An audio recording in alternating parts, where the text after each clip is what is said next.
M de Emergentes, un espacio de diálogo entre nuevos actores de izquierda.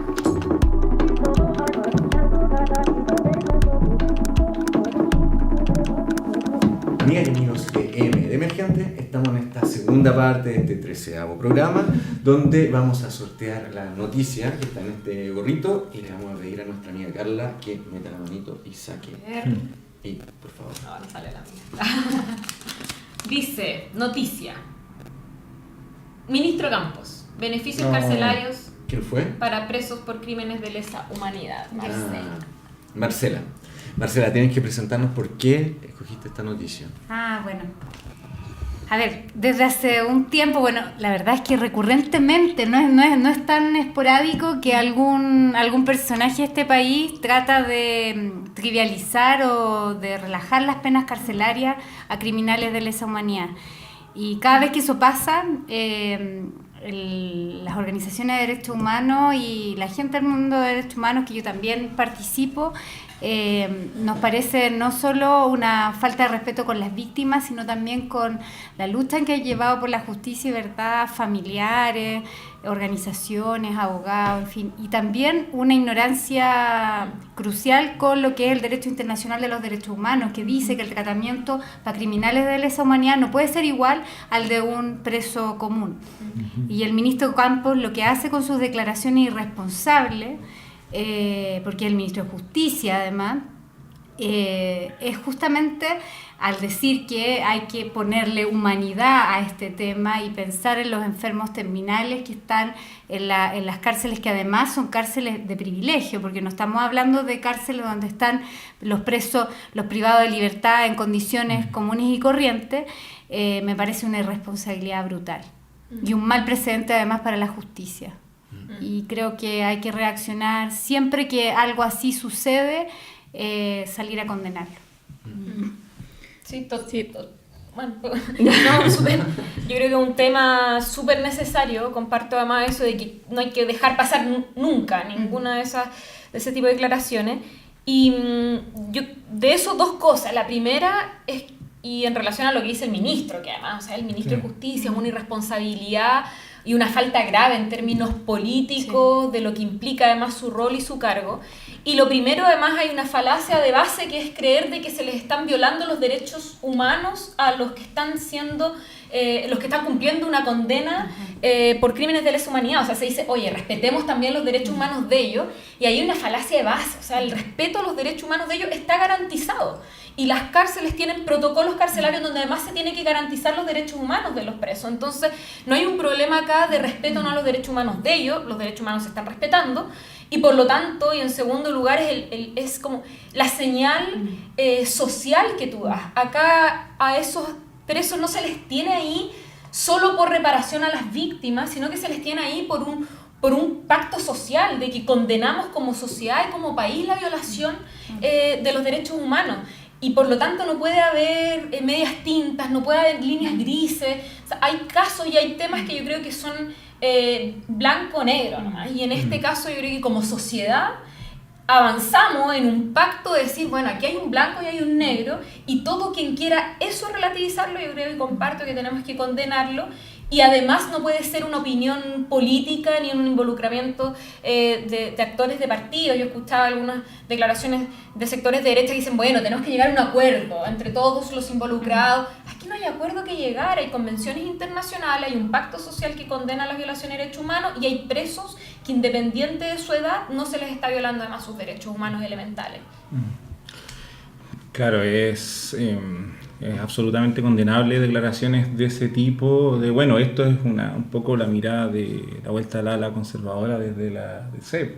Sale incluso Andrés Saldívar a respaldar los dichos de él. Entonces hay como una suerte de instalación de actualizar las condiciones de los términos bajo los cuales se generan estas condenas a violadores de derechos humanos, y bajo los términos, y aún así respaldando incluso los términos, porque él acusa de una falta de coraje. O sea, hay un emplazamiento social a todo no solo sectores políticos, sino sociales, a un país, decirle, le falta coraje para hablar de derechos humanos para condenados de violaciones de derechos humanos, a condenados por lesa humanidad, por delitos de lesa humanidad, y no hay un coraje por parte de los sectores conservadores de la nueva mayoría, no hay coraje por parte de la derecha, no hay falta de coraje por ver, por ejemplo, las condiciones carcelarias en las cuales se encuentra el resto de la gente que está condenada por delitos en este país, condiciones infrahumanas, condiciones de hacinamiento, condiciones de precarización, que incluso nuevamente ahora por otra línea violan pactos internacionales, violan acuerdos, y que esto se va repitiendo, y esto se va sumando una seguidilla finalmente de condenas, que aquí vuelve a ratificarte que existe una justicia que aplica términos de castigo para algunos, o unos privilegiados, para una cierta clase social, y otra muy diferente, precarizada, infrahumana para otros. Entonces aquí hay una situación, digamos, que nuevamente vuelve a develar eso, y esa duplicidad, esa división, es importante poder dejarla en claro y ser categórico. Sí, en todo caso yo creo que hay otra cosa que también llama la atención respecto a este tema, y que en el fondo, claro, este es un pronunciamiento de un ministro de Justicia, o sea, acá también hay responsabilidad en el fondo también del gobierno, y por lo tanto también de la coalición a la cual representan, y en el fondo también viene a reflejar cómo ha sido el trato respecto a este tema, a la violación de los derechos humanos, el trato en justicia a la violación de derechos humanos. Y además porque en realidad los gobiernos de la concertación, los gobiernos, bueno, ahora en particular el gobierno de la nueva mayoría, siempre se ha jactado en el fondo de respetar una cierta separación entre el poder judicial y lo que ahí suceda, y el poder ejecutivo como dos entidades distintas que por lo tanto no se pueden interferir.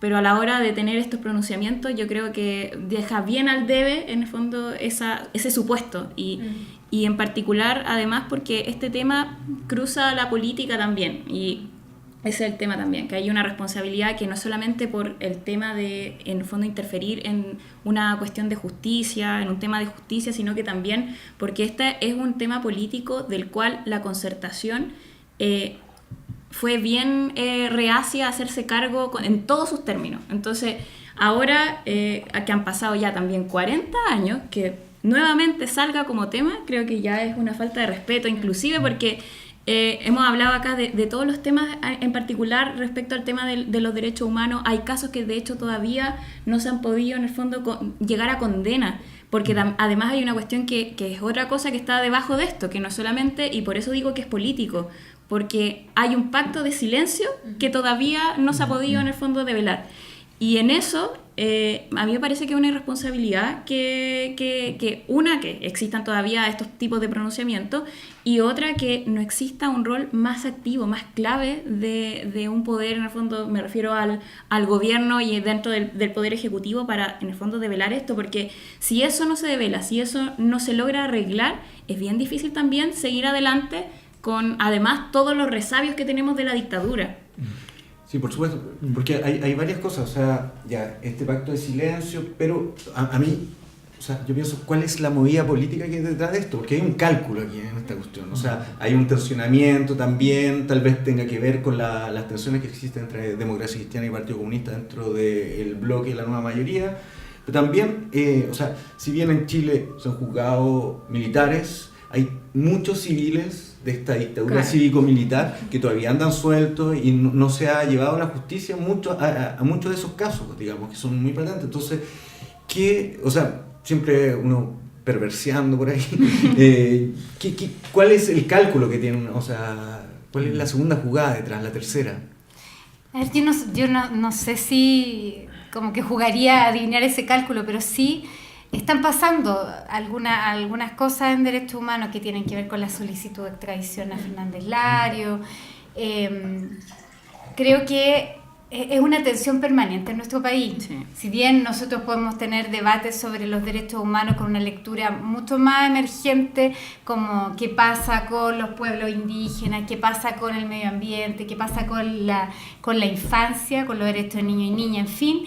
el tema de las violaciones de los derechos humanos en el contexto de dictadura está tan presente, porque cada vez que está ahí un caso como este, desata de alguna manera, devela que los procesos no se han cerrado, que hay mucha impunidad todavía, y eso es tan claro. Por ejemplo, ayer en un programa de televisión, Hermógenes Pérez de Arce y otro personaje cuestionaban, o sea, en el fondo ponían en duda, o sea, hablaban de como una ficción inimaginable sobre el caso Quemado y sobre el caso Víctor Jara. Entonces, cuando tú ya entras a ficcionalizar casos que ya han sido probados, investigados, condenados, o sea, es romper con una historia que de verdad de las víctimas. Entonces, también ahí ese es el extremo, por supuesto, estamos hablando de una derecha absolutamente revisionista, impune, que no le importa y que además fue cómplice y partícipe de la dictadura y la defiende.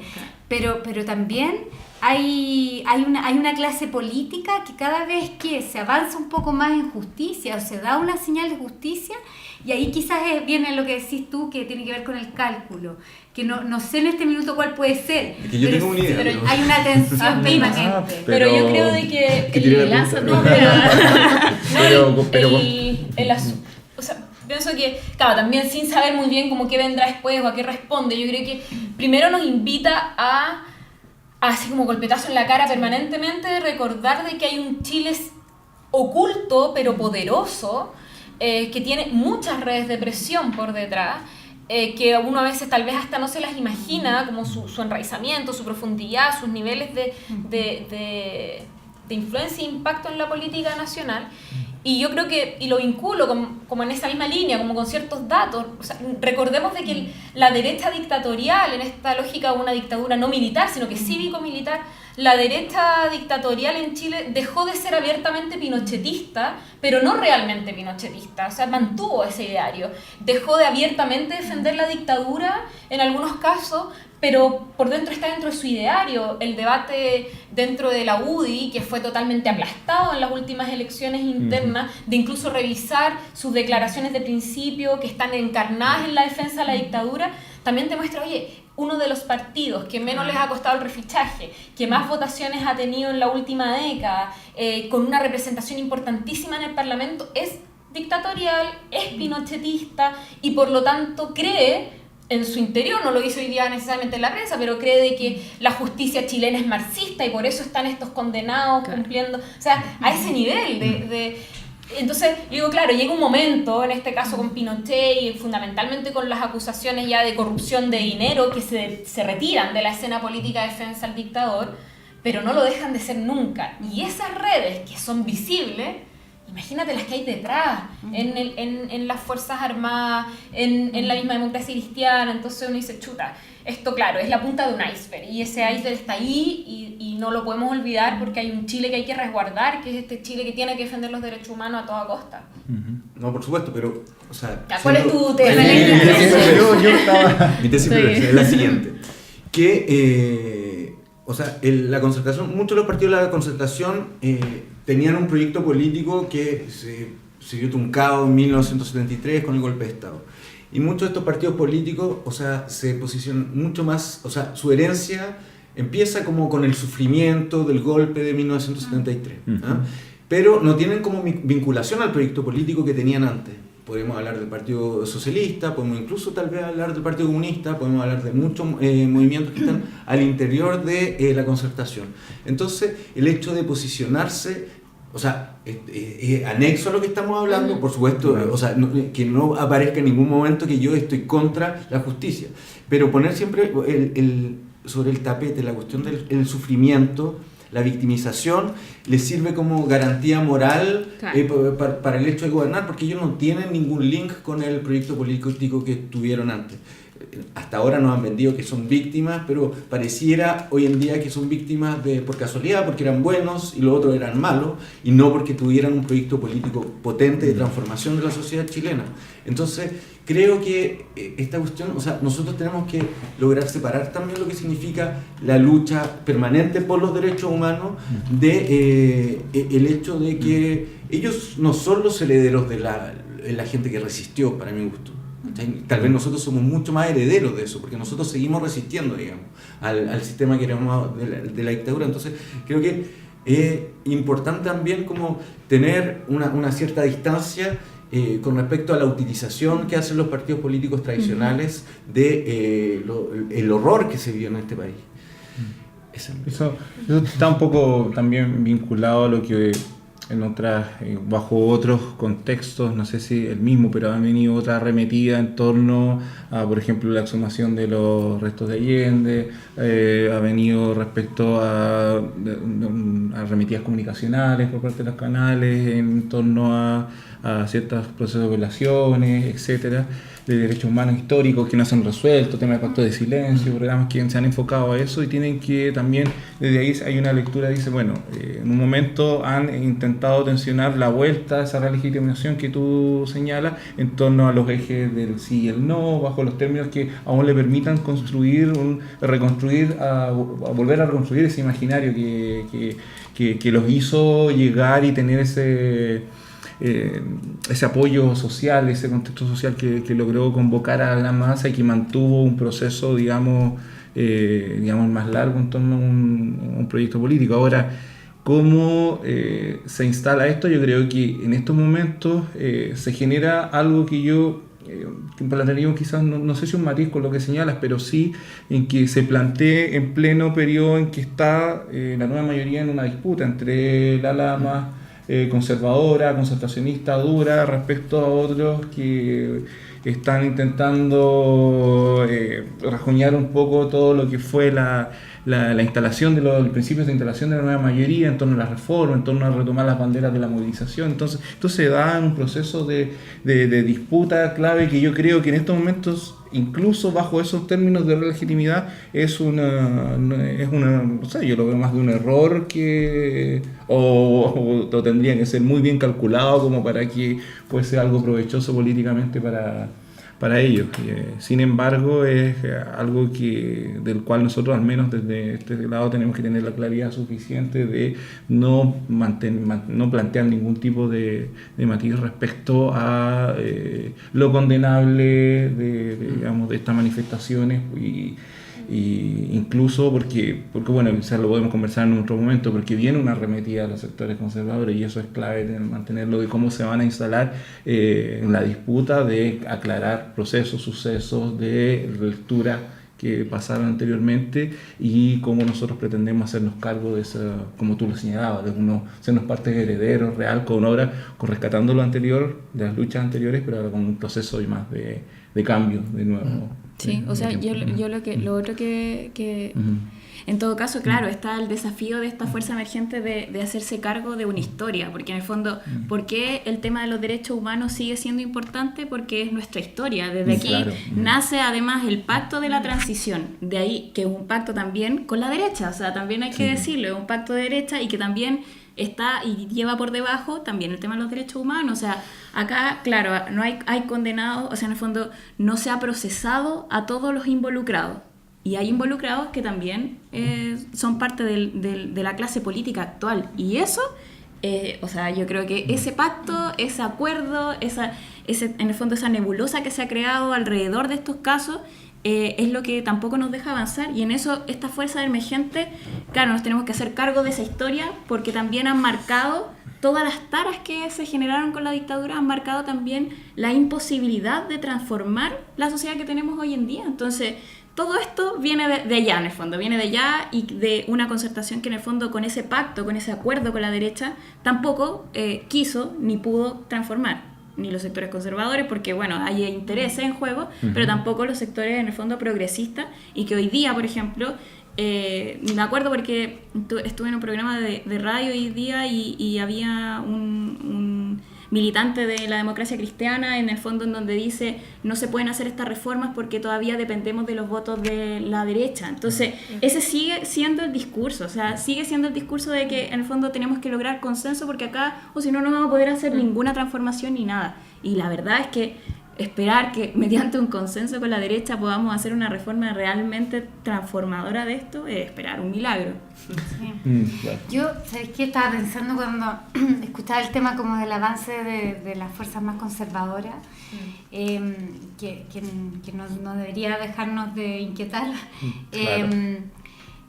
tiene en relación con la vigencia de los derechos humanos, porque en el fondo cuando uno escucha estas señales, como la del ministro de Justicia, que viene a relativizar un tema tan profundo y que afecta a nuestra historia y a nuestra historia de los derechos humanos y también la historia que nos conforma como fuerzas políticas, porque nos da unidad y todo, y sentido, también uno se enfrenta a la vigencia de los derechos humanos como pasa con el enemigo. Siempre hay la lógica del enemigo interno, y el enemigo interno ahora se está convirtiendo en el migrante. Y a mí me preocupa muchísimo porque esa lectura también es como que el enemigo interno va tomando distintas caras para las fuerzas conservadoras de este país. Y cada vez que hay un enemigo interno, la relativización de los derechos humanos vuelve a ponerse ahí en la agenda. Entonces creo que es un tema que tenemos que estar como permanentemente en estado como de alerta, justamente para también contribuir a que haya una educación de derechos humanos, que la ciudadanía lo tenga presente, que lo salga a condenar, sea la violación de los derechos humanos que sea. Entonces creo que ese es un punto como importante tener en cuenta. Ya, ¿cerramos? Sí, tal vez un comentario nomás adicional a eso, con la última reflexión de Marcela, y que desde la perspectiva de fuerza emergente, muchas veces yo creo que también tenemos que contribuir a que eso no sea lo que se instale, se considera como derechos humanos igual a demandas de la dictadura, o sea, como vinculadas a la dictadura, como a una demanda vieja, añeja, de los otros, de los víctimas, no de las nuevas generaciones, de los que... Entonces, yo creo que hay una responsabilidad nuestra fundamental. Nuestro proyecto, ya sea el Frente Amplio, como le estamos conversando en el otro bloque, lo que nosotros hagamos como polo, que estamos construyendo juntos, debe estar enraizado y hacerse cargo de su historia. Y nuestra historia tiene que reivindicar y poner siempre sobre la mesa lo actual, necesario, urgente, que es construir desde una perspectiva del respeto irrestricto a los derechos humanos, y esa tomarla como una bandera propia también, o sea, y hacerla propia realmente, claro. O sea, no es una cuestión solo de las víctimas directas, sino que aquí fuimos víctimas de un país, y por eso esa cuestión yo creo que es súper enfática. O sea, aquí hay un pacto social mundial que aunque no se cumple ni por los que hicieron ese pacto, pero por lo menos nosotros tenemos que reivindicarlo, que es los derechos humanos no se violan, y eso tiene que ser una cuestión central en nuestro proyecto. Sí. De acuerdo. Ya, pues, entonces estamos llegando al fin de este segundo bloque, y en el tercer bloque vamos a sortear el personaje.